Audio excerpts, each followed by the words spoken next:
I'm now going to cover the topic of how to use autoscan to program the S2X satellite receiver.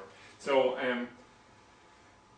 this is sort of a sledgehammer approach to programming your satellite box, where in a single go you go through every single transponder that is listed within the satellite receiver and look and pick up all the channels that are associated with those. If you do have channels already on your box, it'll simply add them on to the end of that list, okay? So if I come along and to do an auto scan, I'll hit the menu button and I come down to the installation menu and I arrow across. So I go and enter 400 here for the password. The first thing I'll do here is I'll just check the satellite list to see what satellites are listed as being valid for this particular area. Now, for Britain and Ireland, the only two satellites we should be concerned with for the English language television is Astra 2A and Eurobird 1. Okay, so I can see both of these are selected. So at a later stage, when I go to do the satellite search, only those two channels can be selected by me. If I clicked other satellites from the list, they will become options for me. And it comes down then and it says, would you like to do a single satellite search or a multiple search? So normally, there's not a huge difference between these two, because there's a high level of overlap between Astra 2 and Eurobird in terms of frequencies. Transponder frequencies have been added into them.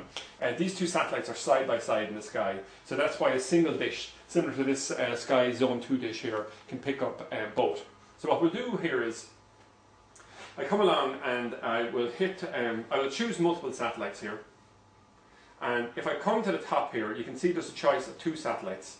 There's Eurobird and Astra 2. It's actually selecting both of them. It asks me would I like to do a free-to-air scan, which is only the free channels. If I select yes, this is what I'll get. If I select no, I'll actually get free-to-air and subscription channels, which obviously I don't want, because I wouldn't be able to view them without a viewing card. And now I can simply hit search. So when I hit search, it'll actually start the search here. It starts with the first transponder, finds out what channels are available, and after going through the first 2 or 3, it's found 21 channels and 4 radio channels, and on like this. So it adds channels on at a very fast rate.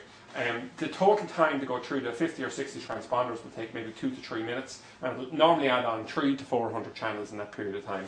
So at this stage, I'm just going to hit the exit button, rather than wait 4 or 5 minutes here for this video, and come back out. I'll hit exit again, come all the way out, and I'll now come to, apologies here, out to the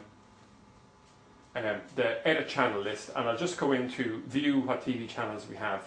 And when you come along here, you'll see that now, well, initially we had 78 channels on this box. Now we have a far larger number, and that's because the transponder has gone through and it started to add on additional channels that weren't on the first list, onto the end of the list. And at this point, I can pick and choose which channels I want and use the edit and the move functions to order the channels whatever way I want it. The big advantage of an auto scan is it's very quick, and it'll go through all the transponders for you. You don't need to actually know off by heart any particular transponders. The big disadvantage of it is it pulls in an enormous amount of channels, which will be either replicas or unsuitable channels, maybe for people who have young children, things like this. So, you know, it's a handy feature, but normally I would say professionals will use something like an RS-232 cable to program a box that way.